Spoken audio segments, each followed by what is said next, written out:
Hey everybody, I'm Josh. I'm Jace. And we're here to watch My Hero Academia Season... I'm sad because you said this is the last video we're going to do for the night. Alright, we're going to watch My Hero Academia Season 4, Episode 8. The raid has begun. I don't think we stepped through the front door yet, but we're on our way. Fail. Okay. Can you back that up?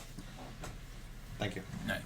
The dragon lady just fucking hulked up and just took a punch from that big guy. Those kinds of quirks are insane. To turn into a dragon? Like they're... I feel like they... How do I say this? I feel like there's like tier lists for quirks. Like you can have a certain quirk, but you have a certain level of it, like a certain tier, which improves it somehow. I don't know how to explain it. I don't know. I'm not quite unfollowing. I don't know how I would say it. Like, okay.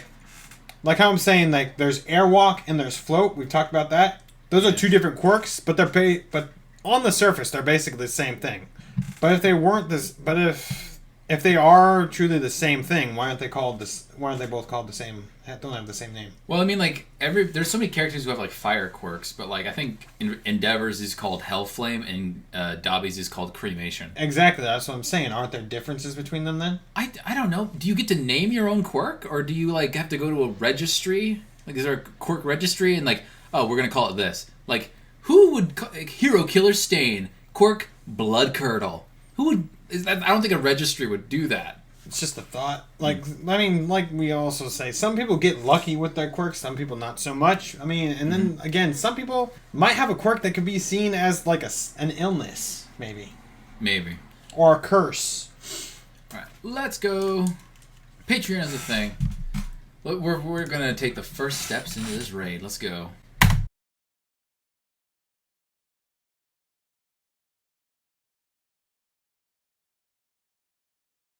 I like the idea that he had like this big friendship moment, like of self-discovery. I'm enough on my own. And then just like fast hybrid Chimera Kraken, which by the way is awesome. That's fucking incredible. And then, but that didn't work. And I'm like, whoa. And then he just beats them because he thought very tactfully about it.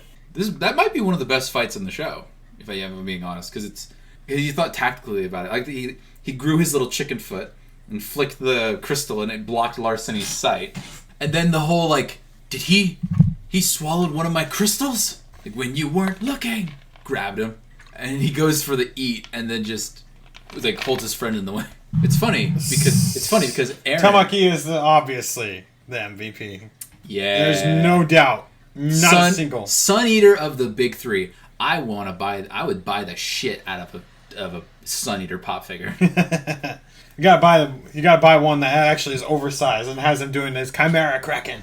I have a question about his quirk. So he's manifesting these, what are they called? Like he manifested a clam, and then the clam just gets yoinked off of him. So he's creating mass. He's manifesting the stuff he ate. How does that work mass-wise? Because Momo, when she makes things, it's out of the lipids in her body. I couldn't tell you. I think it's weird how like the stuff he's making is like getting yoinked off his body. I thought it was like a part of his body. Like when the dude like something similar. When the dude stabbed him like with his mask and the blood spurted out, I thought like his finger was going to be cut up or something. But I guess he could just take him off no problem. I even like the part where Tamaki's like thinking so tactfully about it that like I'll manifest the neurotoxin in an octopus's saliva and when he eats it he won't be able to move. That's how quick he was thinking. But no, the tentacles got yoinked away. Yeah, so that's like the crazy good combination for Tamaki. Like any of his defenses were stolen, and any of his attacks were eaten, and then he got pummeled by the crystal guy. He just eat more. He just looks for he has to just look for more resources. That's it. They stole his food at some point. Like I said, look for more resources. He swallowed a piece of crystal. Yeah, that was awesome. He basically turned into a crystal guy. No, but that crystal guy is like no. He basically turned into a crystal guy. No. No. If anything, Kirishima's more like my crystal guy, or Greed from Brotherhood. Nope, I don't believe you. No, it's not that. I don't believe you. So he can swallow things. He swallowed a rock, basically. He could eat a rock and then just manifest rocks. He turned into a golem. I honestly think his quirk is one of my favorite quirks in the show. That's one of the most... It's definitely versatile. Oh, definitely versatile. How long is he able to make... How long, like...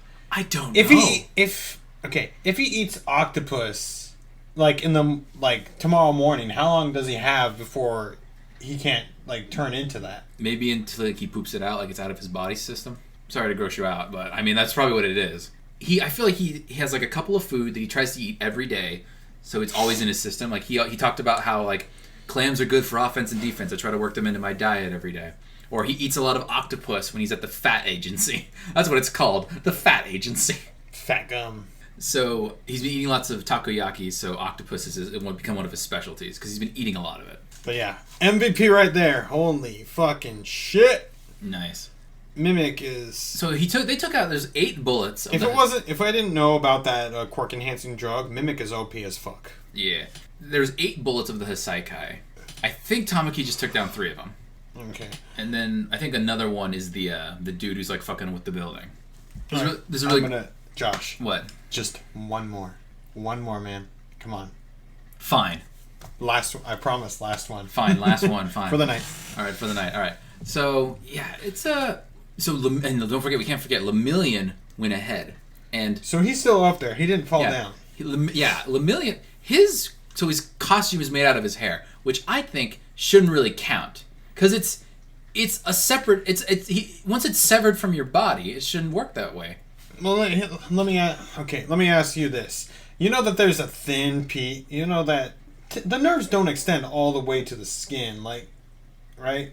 If there's got to be like at some point there's got to be a thin layer of skin that I could just cut off and I wouldn't feel it. Then again, like, so how does that turn into? What about dried skin? I don't know, like just things, you know. I had a character who did the same thing, except he had a maybe because it's disconnected. It has the property to be able to turn, but you can't control it. But using his body, but if it's touching a part of him that has the quirk activated, then it also activates. They say that that's what the Invisible Girl does because she'd be freezing if she was just running around naked the entire time. I have a character who does the same thing, except he has a fire quirk, and so like his whole body is fireproof, including his hair. So he uses the hair to make fireproof clothing. Because any regular clothing would just burn up. Poor Shadow Todoroki. Well, I feel like, I don't know what is... He has fireproof clothing. I don't know how that works. Maybe... Well, you know, because of the nature of the world they live in, they probably already invented that. You're right. I mean, for Lemillion, how do you invent clothing that fits with permeation? Yeah, that's a really good point. That's probably a really unique quirk he has. There's probably like companies in this world that just specialize in customizing clothing for people with uniquely shaped bodies, like a guy with 6 arms. Not to mention clothes that aren't affected by their quirks. Yeah, but I just mean like not even. Because we even saw that at the end of season 2. They went to the mall. You saw there was a store there that had a shirt made for people with 6 arms. Yeah, you saw Shoji looking at that. Yeah, but what if like your quirk was that you just had a 3rd arm out of the middle of your chest? You have to have that custom made. So he's going on ahead, which makes me think... Because Mirio is the GOAT right now. I think he's too nice and too pure to not either die or like have his quirk stolen or something. I had like a mini theory that the bad guys are going to kidnap Mirio and then feed him to All for One. What do you mean feed? Basically just present his quirk on a platter so he can permeate out of prison. How would they steal it? Steal what? His quirk? Yeah. Well, they would bring him to the prison and then just... I don't know. It's a maximum security prison. I figure, well, actually, if you're gonna don't you remember when he was when All Might was there talking to him? I figure actually, if they're scanning his brainwaves, scanning him for small motions, making sure he's not breathing too heavily. They're doing all this shit to make sure he doesn't do anything. If you're gonna break into prison and bring a hostage with you, just so a guy can, and break into the cell so a guy can touch him, you might as well just break him out yourself without any of that. But I don't know. All right, I say we end the video. Hope you guys enjoyed the video. I'm Josh. I'm Jace. See you guys in the next one.